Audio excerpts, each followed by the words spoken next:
Il y a un auteur, quelqu'un qui écrit beaucoup sur la Bible, qui a dit ceci: sur un lit d'hôpital, le sportif le plus compétitif, actuellement il y a les deux Olympiques, non? Même si le continent n'a pas eu de médaille, on espère pour la prochaine fois.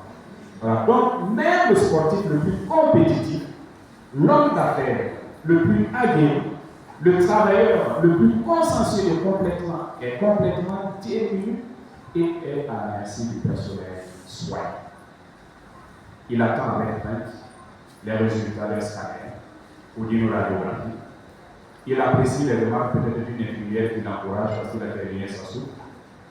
Et il va subir des ordres que autrefois lui-même lui donne. C'est l'expérience qu'il a faite, l'esprit même que tout le monde fait. Sur un lit d'hôpital, nous sommes tous pareils. Et nous sommes tous morts. Et nous faisons l'expérience de la finitude de l'homme. Tôt ou tard, dans notre vie, il y a la crise de demain, de l'après, après le succès, après la jeunesse, après la victoire, après les conquêtes, après l'exploit. Il y a toujours une crise de l'après, dans toute vie. C'est à ce moment que peut entrer la crise de découragement, de la monotonie, de la nuit. Frères et sœurs, nous sentons souvent que nous ne sommes pas sans doute assez doués comme nous devrions l'être, que nous ne sommes pas appréciés, que notre vie n'a pas de sens. L'échec, la souffrance, la maladie, les épreuves, les difficultés sont une réalité qui touche tout être humain. Même l'homme de foi peut baisser les bras et souhaiter la mort. Même le prophète se décourage et demande à Dieu de reprendre sa vie. Quand nous sommes dans cette situation,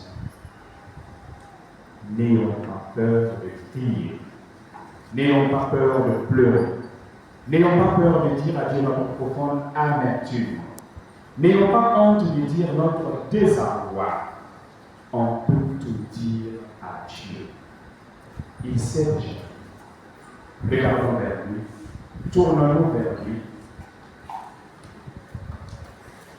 Il y aura un ange, probablement.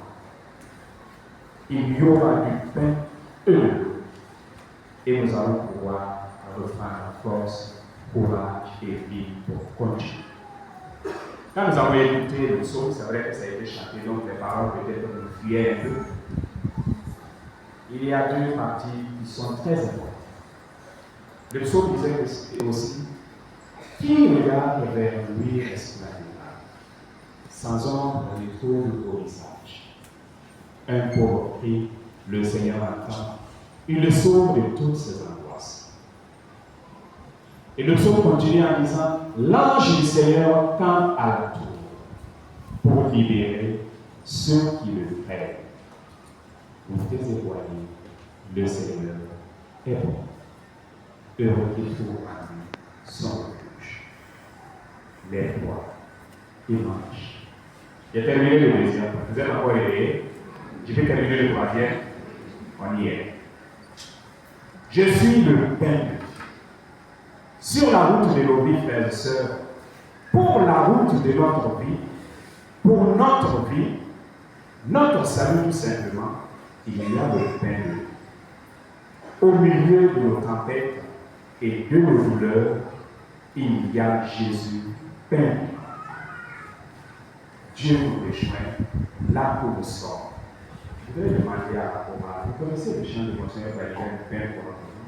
Non, vous ne connaissez pas. Bon, je vais chanter, vous allez écouter. Le Monseigneur Baïga est décédé dimanche passé. Il compose très bien et ses chansons sont tirées vraiment de l'évangile. Il a écrit une chanson pour la communion. Il est là très bien ce dimanche, c'est le dernier dimanche. Je ne sais pas s'il avait réponse ce dimanche. Il chante comme ça.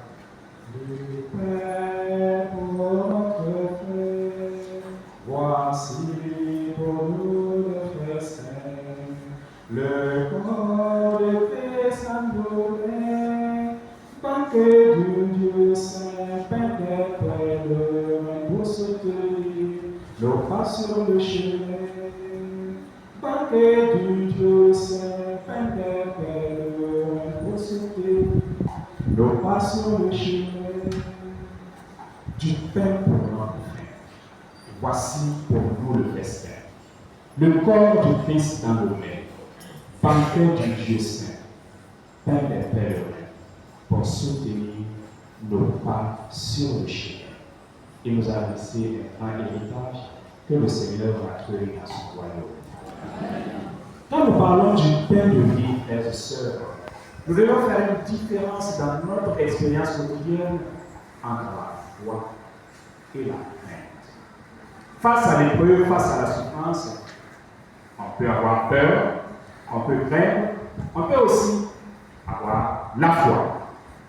La liturgie de ce jour nous dit d'avoir la foi pour que le pain de vie accomplisse son miracle.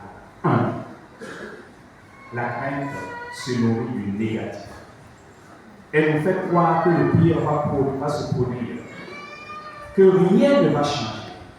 Elle nous fait appréhender l'avenir et on se laisse influencer par